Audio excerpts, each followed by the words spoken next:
I'm an on the record kind of girl. Okay. There's nothing I would say to you privately that I wouldn't say publicly, and vice versa. When this group of parents, mostly mothers, and I discovered sort of anew the Board of Supervisors and went, well, these people are actually not listening. Hi, Carrie, are not listening to parents and doctors and concerned people the world over who all say, wow, this is certainly a pandemic and we need to protect certainly the vulnerable, who are mostly older people, but children, especially school-age children, should not be part of this equation. And flash forward to now, and we were looking at the race and realizing, Sheila Kuehl is not running again. Who's going to be the standard bearer for sanity, for common sense, for team reality, as we like to call it? And it's sort of a, not necessarily ragtag, but it's a group of almost mostly disaffected Democrats and liberals, or classic liberals, who are saying, who's going to speak for me? Who's going to listen to me? What the Board of Supervisors did with their awesome responsibility and power in this county of 10 million people was to unquestioningly, until about a month or 5 or 6 weeks ago, when Catherine Barger started saying, hey, just a second, and we saw the Super Bowl and the previous NFL game at SoFi Stadium, was to unquestionably elevate Barbara Ferrer, whose main mission is stated to be equity.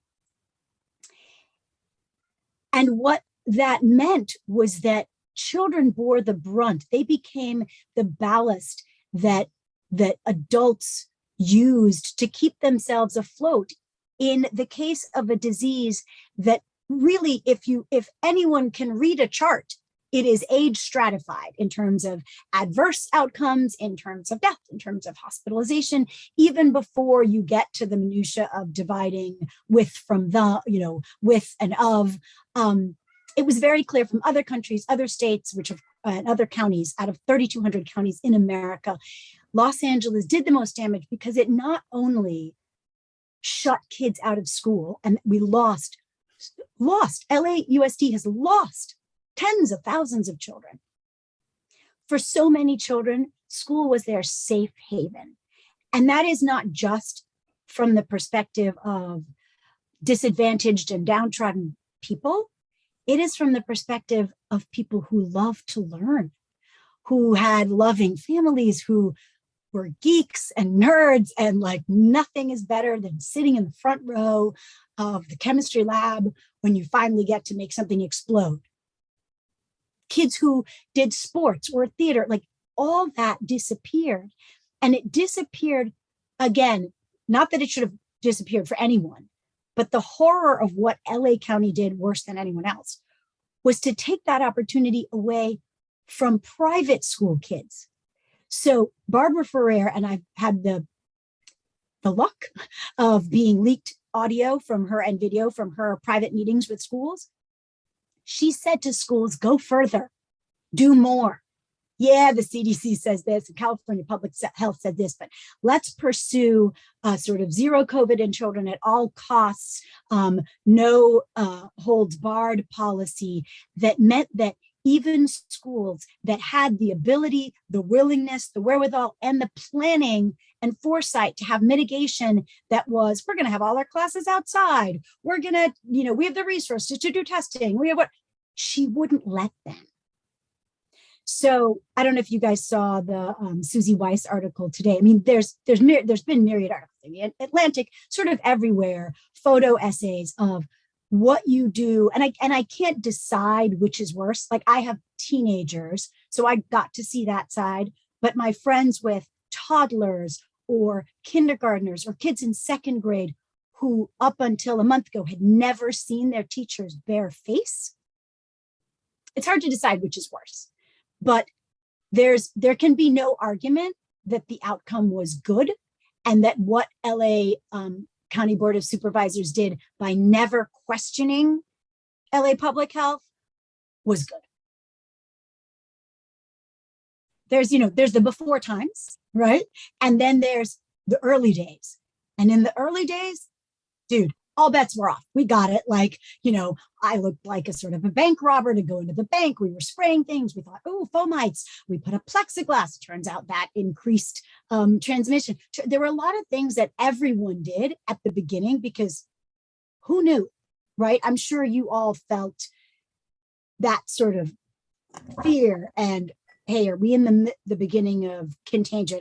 One of my adult children actually was in college in February when we had heard stuff and had an accident, fell, broke his jaw in 2 places. I had to get on a plane to deal with the aftermath of the emergency surgery. And it was scary to get on a plane. So no one is making any argument that in March of 2020, April of 2020, that there weren't things that we all went, hey, what's up? But in fall of 2020, it was readily apparent. And by the way, the WHO, countries around the world and states around the United States went, hey, you know what? This age stratified chart shows us that schools are not an issue and that there are some bad outcomes happening. And we saw them already in the states that reopened in the fall of 20.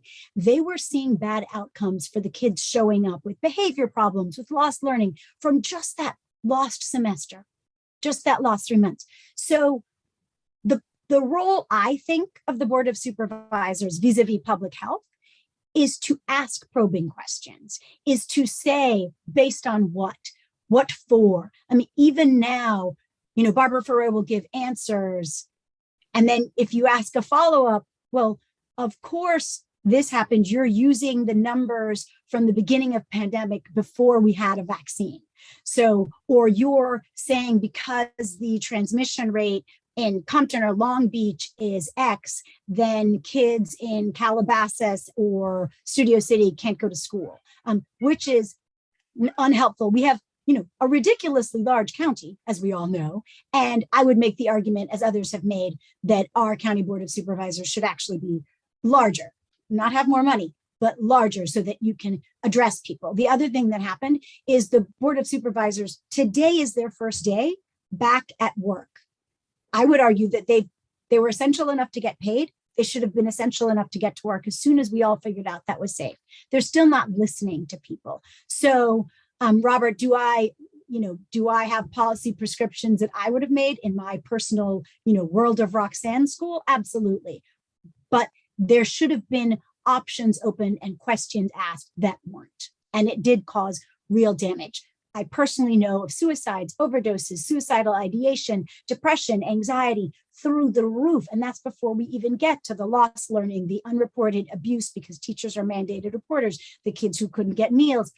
We're going to be dealing with this for a very long time. And I think people who did not have school-age children that were affected don't realize the wave of damage and the wave of anger that's out there. The Board of Supervisors, I don't know if you're familiar with Wrigley, his saying, if you and I agree on everything, then one of us is unnecessary. And for 10 million people to be governed by what I, halfway jokingly call the cast of the view, where Catherine is the sort of one outlier, but 4 people march in absolute lockstep is unhelpful at best and very damaging at worst. I mean, LA is an incredibly diverse mix of economic backgrounds, of social and emotional and ethnic backgrounds, of languages. We have this profusion of interests and lives. And 4 people think that everything's hunky-dory. So one of the things that a lot of us don't think is great is public safety. So when you look at the org chart that I keep with me of the county of Los Angeles and what is required by the county charter and what is not, is public safety is you had one job. Public safety is one of them. And what they've done, at the same time they elevated Barbara Ferrer to, as Villanueva says, to defund, defang, and defame the sheriff's department at a time when it is not safe to even be in your own home, to come home from an evening out when you are a multi-millionaire octogenarian with private security in a very nice neighborhood, it's not safe to come home. Jacqueline Avant was murdered in her driveway. Brianna Kupfer is a girl my son's age working on her own in Hancock Park. It's not safe to work in a store. We're not talking about walking by Skid Row. We're talking about a level, it's Gotham. It feels like Gotham. And because I fled with my family, an unsafe situation as a kid, I know that that breeds something very much the opposite of what we all say we want, right? Californians are so chill. We want, people, the best looking people come here from every state in the union and half the countries in the world to make their way. The smartest people come, the most talented entrepreneurs. And we're all now going to be locked away in our houses, scared to be outside, or driving armored cars like my friends from El Salvador, or living behind gates like we do in Jamaica. We have actually wrought iron. You have wrought iron gates in your own home for the bedroom wing. You lock yourselves in at night. And is that That's where we're headed? Because that's where you always head when you encourage resentment, tell people you didn't build that, have no consequences for crime, write zero bail, change, put on props that are called Safe Neighborhoods and Schools Act that basically make all crime sort of a, hey, whatever, no big deal. You can't be helped because you're an underserved minority. Go ahead and do as you will. I mean, even just look at this horrible shooting that happened in Sacramento. Why are we letting people out of jail to do more damage? Why is our DA, and again, elected, so doesn't say a lot about the thought process of the voters that had this sort of facile, oh, he sounds so nice. He's not doing the job of a district attorney. And what I find fascinating is that none of the three establishment status quo candidates think anything is wrong with that. Sure, just, drive your Bentley into your gated community, you'll be fine. Well, the rest of us won't be fine. So one thing is, first of all, you have the bully pulpit. And if you look at the Board of Supervisors, their agenda, I think it was about, right now it's about 4 weeks ago, there were 13 agenda items that went this way.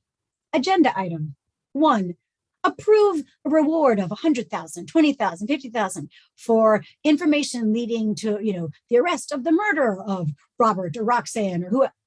13. So what they've chosen to do is say, okay, well, if you get murdered by a criminal vagrant or just out of control criminals, we'll have a reward. That doesn't seem like a very good system. But the other thing that they've fallen down on is that while the sheriff is independently elected, they control the budget. They have frozen his budget. They have frozen his hiring. And I don't think people realize how under-policed we are in the county of LA. I mean, I'm sure you guys know that, New York, for example, a much smaller geographical area, has 4 officers for every 1,000 residents. Well, the sheriff's department has 0.9 per 1,000. LAPD has around 2. But when you lose people by attrition, when you won't hire them, it takes a really long time to onboard an officer. On top of that, what we're forcing our sheriff's department to do is going to lead to some very bad outcomes. Again, for people who are concerned about equity and say that, there's an epidemic of Black people being, unarmed Black people being killed by police, which belies, the numbers belie that. When the only way that the sheriff's department can operate is to say, all right, I'm going to approve. I think Villanueva said he just recently approved up to 100 or 110 overtime hours for each officer. So now we've got an undermanned police force operating, burning the candle at both ends, basically clocking in, working a double, going home in time to sleep, shower, wave to the kids, and come back out. They're going to make mistakes. Bad stuff is going to happen. And so that is job 1, public safety. By the way, we're in LA. We get it. We get, no humidity, no big bugs. We have this beautiful, amazing variety of ecosystems. And so we're willing to pay higher taxes. but I would like some services for that. I would like to drive on safe streets. I would like to be able, they just opened NoHo West here. I don't know if you've had a chance to go, in a neighborhood that was formerly incredibly blighted, and the Northridge quake had destroyed, that mall had fallen apart 20 years ago. My kids and I, it's 3 blocks away. We couldn't walk there. It would be insanity to walk there. We can barely drive there. There's a little cigar lounge, or as we call it, a daddy daycare, just nestled under the overpass right there. Someone who carjacked a car, jumped off the 170, ran in there and stabbed 2 people last month or the month before. You can't have civilization when people aren't safe. And my history allows me to say that, because when the mobs are coming for people, like they did for my mother, pulling her out of a car for the crime of voting the wrong way, you've gone too far. And so civilization requires trust, and we have to trust that it's safe to walk on our streets. My head's on a swivel.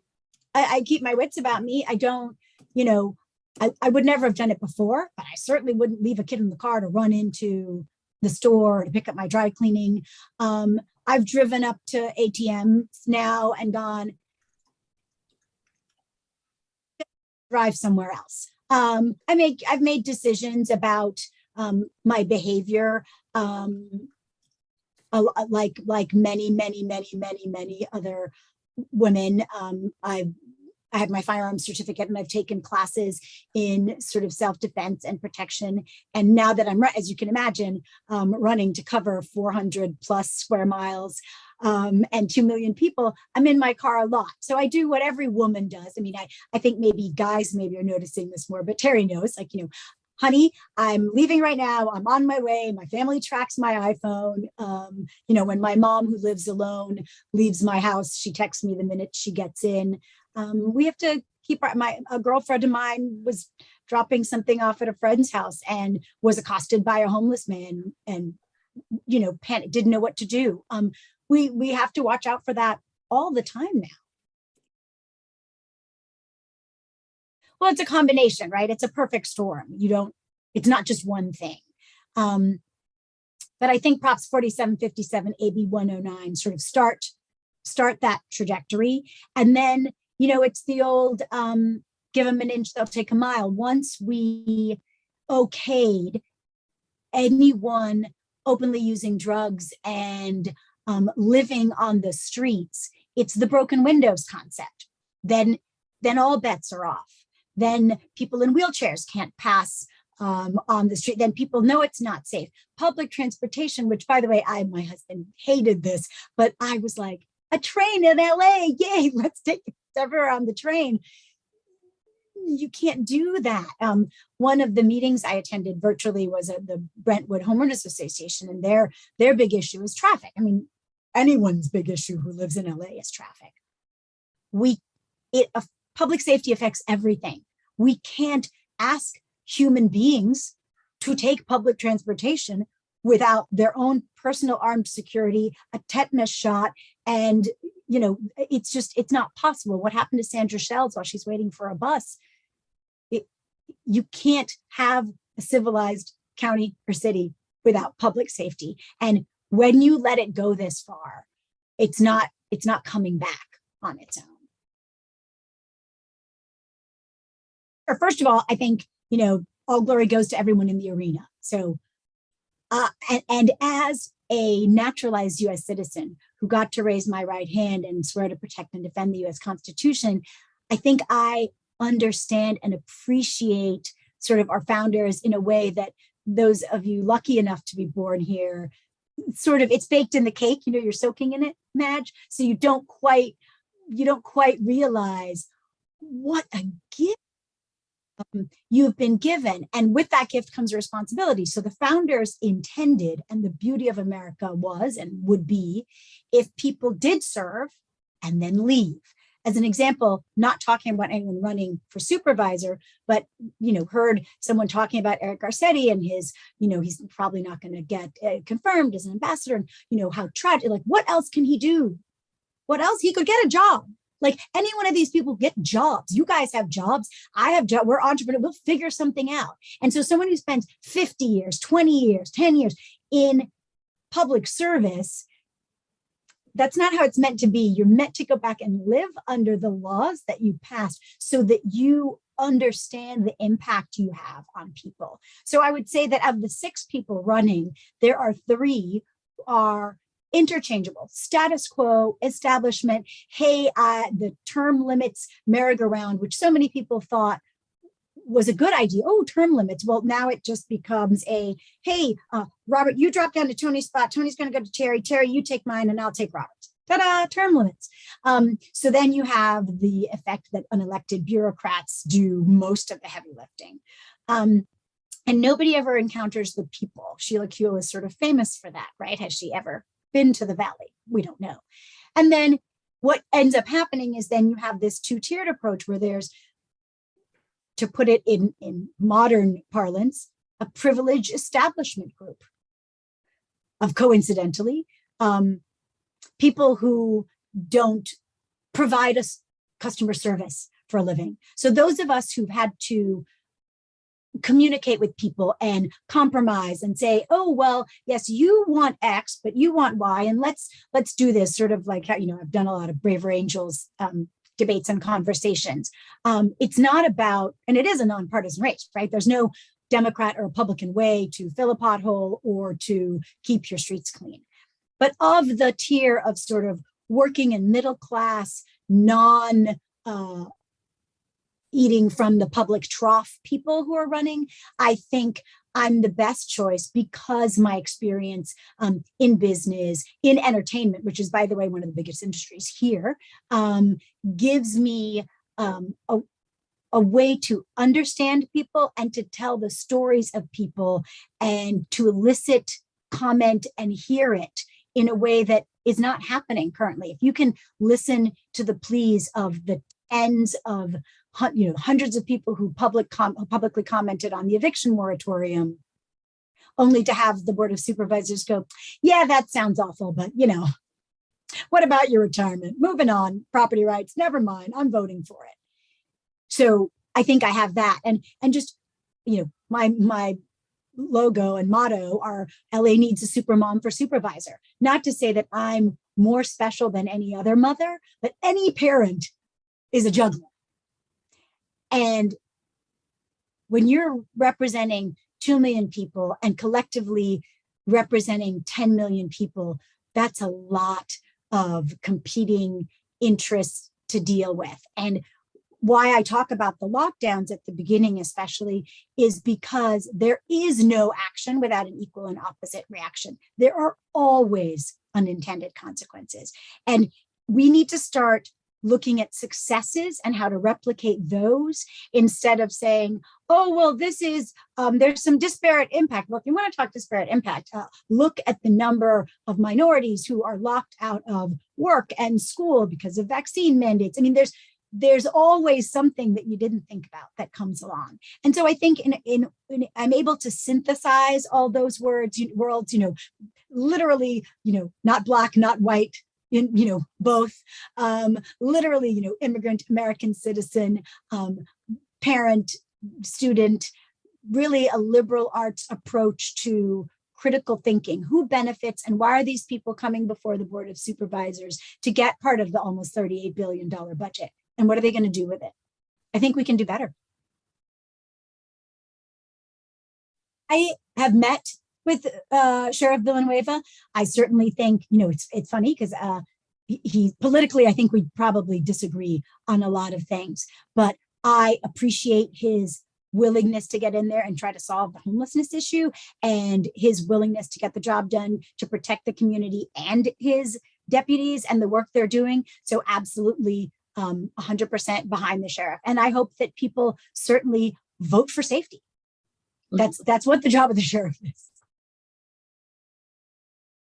I'm still a registered Republican. I think we've all seen the t-shirts that say, I'm not a member of any organized party. I'm a blank, because it's, whatever party you belong to, you think they're just a hot mess.